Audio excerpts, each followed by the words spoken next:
এই মুহূর্তে আপনাদের সামনে কথা বলতে এসেছি। সেনাপ্রধান দেশে ফিরলেন, আর্মি অফিসাররা গৃহবন্দী। এই প্রসঙ্গটা নিয়ে আপনাদের সামনে এই মুহূর্তে কথা বলবো। আপনারা জানেন যে সেনাপ্রধান জেনারেল ওয়াকারুজ্জামান এক সপ্তাহের সফরে রাশিয়া এবং ক্রোয়েশিয়া সফরে গিয়েছিলেন গত 6 এপ্রিল। তিনি আজ দুপুরে দেশে ফিরে এসেছেন। সেনাবাহিনীর বার্তায় বলা হচ্ছে, রাশিয়া ও ক্রোয়েশিয়া সফর শেষে আজ দেশে প্রত্যাবর্তন করেছেন সেনাবাহিনী প্রধান জেনারেল ওয়াকারুজ্জামান। সফরকালে তিনি রাশিয়ার সেনাবাহিনী প্রধান, ডেপুটি ডিফেন্স মিনিস্টার সহ উচ্চপদস্থ সামরিক ও বেসামরিক কর্মকর্তা এবং ক্রোয়েশিয়ান সশস্ত্র বাহিনীর প্রধান সহ উচ্চপদস্থ সামরিক ও বেসামরিক কর্মকর্তা ও ব্যক্তিবর্গের সাথে সাক্ষাৎ করেন। সেনাপ্রধান রাশিয়া সফর করেছেন। এর মধ্যে বাংলাদেশের প্রধান উপদেষ্টা চীন সফর করেছেন। বাংলাদেশের সেনাবাহিনীতে বিশেষ করে অস্ত্র ক্ষেত্রে চীনের একটা ব্যাপক অংশগ্রহণ আছে। ক্ষুদ্রাস্ত্রের ক্ষেত্রে চীন থেকে সর্বাধিক পরিমাণ অস্ত্র আমদানি করা হয়।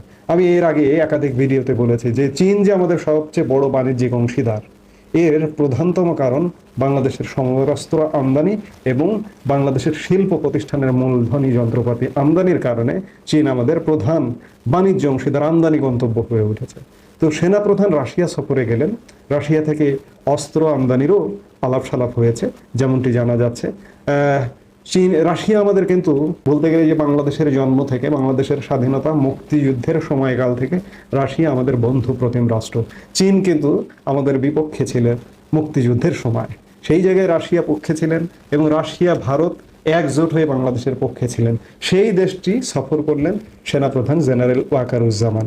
এখন প্রশ্ন আসছে যে অস্ত্রশস্ত্রের ক্ষেত্রে চীনের প্রভাব, কর্তৃত্ব কি খানিকটা খর্ব হবে? রাশিয়া কি বাংলাদেশের সেনাবাহিনীতে একটু ভূমিকা রাখতে যাচ্ছে? রাশিয়ার সাথে সম্পর্ক আরো ভালো হবে?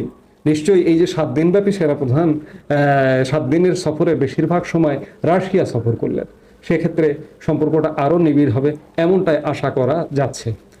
অন্যদিকে আরেকটি খবর চাউর হয়েছে, বিশেষ করে ভারতীয় কিছু অনলাইন পোর্টালে, যেমন দ্য পলিটিক্যাল অবজারভার, দ্য ইন্ডিয়া.com, এইসব সংবাদ মাধ্যমে খবর চাউর হয়েছে যে সেনাপ্রধান জেনারেল ওয়াকারুজ্জামান যে মুহূর্তে রাশিয়া সফরে গেছেন 6 তারিখে, তিনি যাওয়ার আগের দিন 5 তারিখে কয়েকজন সেনাবাহিনীর কর্মকর্তাকে, 5 জনের সংখ্যাটির কথা বলা হচ্ছে, 5 জন, এবং 5 জন এগুলো জুনিয়র এবং মিড লেভেলের কর্মকর্তা, তাদেরকে হাউস অ্যারেস্ট করা হচ্ছে, এমন খবর দিচ্ছে ভারতীয় কিছু অনলাইন নিউজ পোর্টাল, এবং তাদের নাম সহ প্রকাশ করেছে। আরো যে অভিযুক্ত করা হচ্ছে যে এই সেনা কর্মকর্তারা অগাস্ট মাসে, গত 24 অগাস্ট মাসে যে বাংলাদেশে বিক্ষোভ হয়েছিল, ছাত্র আন্দোলন হয়েছিল, তাতে প্রভাব বিস্তার করেছিলেন, এমন অভিযুক্ত করে তাদেরকে হাউস অ্যারেস্ট করা হয়েছে। তবে এই হাউস অ্যারেস্ট বা এই যে অবরুদ্ধ করে রাখা বা সেনাবাহিনীর সেনা কর্মকর্তা, এখানে মেজর লেভেলের আছে, লেফটেন্যান্ট কর্নেল লেভেলে আছেন, সর্বোচ্চ ব্রিগেডিয়ার জেনারেল পর্যন্ত আছেন, জেনারেল লেভেলেও আছেন। তো এই যে 5 জন সেনাবাহিনীর কর্মকর্তাকে যদি হাউস অ্যারেস্ট করে রাখা হয়, এগুলো আসলে সেনাবাহিনীর নিতান্তই অভ্যন্তরীণ ব্যাপার, এবং চাকরিরত কোনো কর্মকর্তা যদি কোনো অপরাধের সঙ্গে যুক্ত থাকেন, তাদেরকে অ্যারেস্ট করা হয়, তাদেরকে কোর্ট মার্শালে বিচার করা হয়, এগুলো বাইরে প্রকাশ করবারও কিছু নয়। এটি নিয়ে বাইরে কোনো বিশৃঙ্খলা হয় না, কিংবা এগুলো নিয়ে দেশে বিশাল যে লঙ্কাকাণ্ড বেঁধে যাবে সেটি নয়। তবে একটি অ্যালার্মিং বিষয় যে এই সংবাদ মাধ্যমগুলোতে বলা হচ্ছে তাদেরকে নাকি আন্তর্জাতিক অপরাধ ট্রাইব্যুনালের মাধ্যমে বিচার করা হবে। এটি আসলে হবার নয়, কারণ সেনা কর্মকর্তাদের বিচার তাদের নিজস্ব কোর্ট আছে, নিজস্ব কোর্টের মাধ্যমে, কোর্ট মার্শালের মাধ্যমে হয়, এবং এগুলো কিন্তু একদম রুটিন ব্যাপার। এগুলো নিয়ে যে তোলপাড় পড়ে যাবে, ওয়াকারুজ্জামান চলে যাচ্ছেন, 5 জন হাউস অ্যারেস্ট হয়ে গেছেন, হতে পারে, ইন্ডিয়ান সংবাদ মাধ্যম যে সংবাদ দিয়েছে হতে পারে, যদি একদম টপ লেভেলের লেফটেন্যান্ট জেনারেল বা মেজর জেনারেল লেভেলের 20 জনকে অবরুদ্ধ করা হয়েছে, হাউস অ্যারেস্ট করা হয়েছে, তাহলে কিন্তু ব্যাপক বিতর্কের, ব্যাপক তোলপাড় হবার মতো ব্যাপার থাকতো, বা সেনা অভ্যুত্থানের অভিযোগে অভিযুক্ত করা হয়েছে, এগুলো একদম নিয়মিত ব্যাপার। এই সংবাদ মাধ্যমগুলোর বরাত দিয়ে যেগুলো জানা যাচ্ছে, যে অফিসারদের কথা জানা যাচ্ছে, তারা হচ্ছেন brigadier general Zakaria Hossain, brigadier general Imran, colonel Abdullah Al Momin rapid action ব্যাটালিয়নে যিনি ছিলেন, লেফটেন্যান্ট কর্নেল মোহাম্মদ রিদওয়ানুল ইসলাম বিজিবিতে ছিলেন, এবং মেজর মোহাম্মদ নোমান আল ফারুক ইস্ট বেঙ্গল রেজিমেন্টে ছিলেন। এই 5 জনকে হাউস অ্যারেস্ট করা হয়েছে, এমন সংবাদই দিচ্ছে। হতে পারে এটি অস্বাভাবিক কিছুই নয়, এবং এটির কারণে বাংলাদেশে কোনো প্রভাব পড়বে এটি মনে করি না। আর হচ্ছে আরেকটি বিষয় যে এটি এনাদের বিচার করা হবে, আমি যেটি বললাম যে বাইরে, এটি হবার নয়। যদি বিচার হয় সেটি কোর্ট মার্শালের মাধ্যমে বিচার হবে। যদি চাকরিচ্যুত হয়, এগুলো আসলে সিভিল বা বাইরে সিভিল প্রশাসন এগুলো জানেও না। সেনাবাহিনীর অভ্যন্তরে এমন ঘটনা হর হামেশাই ঘটে থাকে। আবারও বলছি যে এই ঘটনা সেনাবাহিনীতে কিংবা দেশে ব্যাপক কোনো তোলপাড় হবে না, এটি নিশ্চিত। আর এই অফিসারদের ক্ষেত্রে বলা হচ্ছে যে তাদের ব্যাপারে অভিযোগ যে আওয়ামী লীগ নেতাকর্মীদের ক্যান্টনমেন্টে আশ্রয় দেওয়া হয়েছিল, এবং নিরাপদে বিদেশ যাত্রায় সহযোগিতা করা হয়েছিল, এবং শেখ হাসিনাকে ভারতে রেখে আসা হয়েছিল।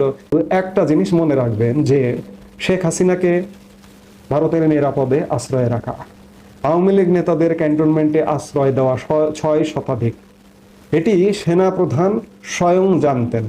সেনাপ্রধানের নজরে নেই বা নলেজে নেই, না জেনে ক্যান্টনমেন্টে আশ্রয় দেওয়া হয়নি। সেনাপ্রধানের নলেজে নেই শেখ হাসিনাকে নিরাপদে রেখে আসা হয়েছে, এটি ঘটেনি। এবং সেনাপ্রধানের নলেজে যে আছে, সেনাপ্রধান এক সাক্ষাৎকারে বলেছিলেন যে শেখ হাসিনাকে কখন ভারতে নিয়ে যাওয়া হয়েছে আমি জানতাম না।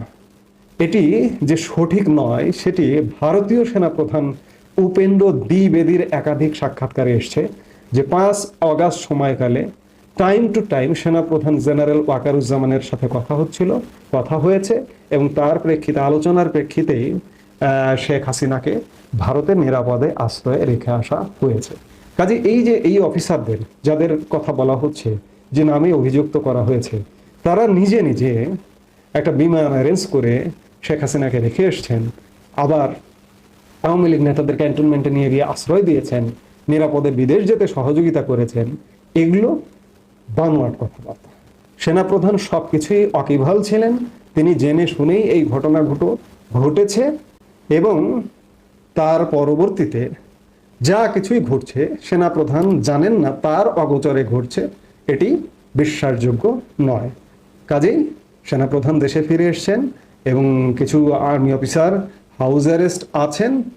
সেনাপ্রধান দেশে ফিরে এসছেন, এটি সত্য, এবং হাউস অ্যারেস্ট আছেন, এটি সম্পূর্ণ অভ্যন্তরীণ বিষয়। এই মুহূর্তে এ পর্যন্তই। সবাই ভালো থাকুন, সুস্থ থাকুন। আমাদের ভিডিওগুলো নিয়মিত পেতে সাবস্ক্রাইব করুন Sajjad Kadir and the legends YouTube channel, এবং লাইক, কমেন্ট, শেয়ার করে সাথে থাকুন। দর্শক, সম্পূর্ণ ভিডিওটি দেখলেন, আশা করি বিষয়টি বুঝতে পেরেছেন। এ নিয়ে আপনার গুরুত্বপূর্ণ মন্তব্যটি অবশ্যই কমেন্ট বক্সে জানিয়ে দিবেন। ধন্যবাদ।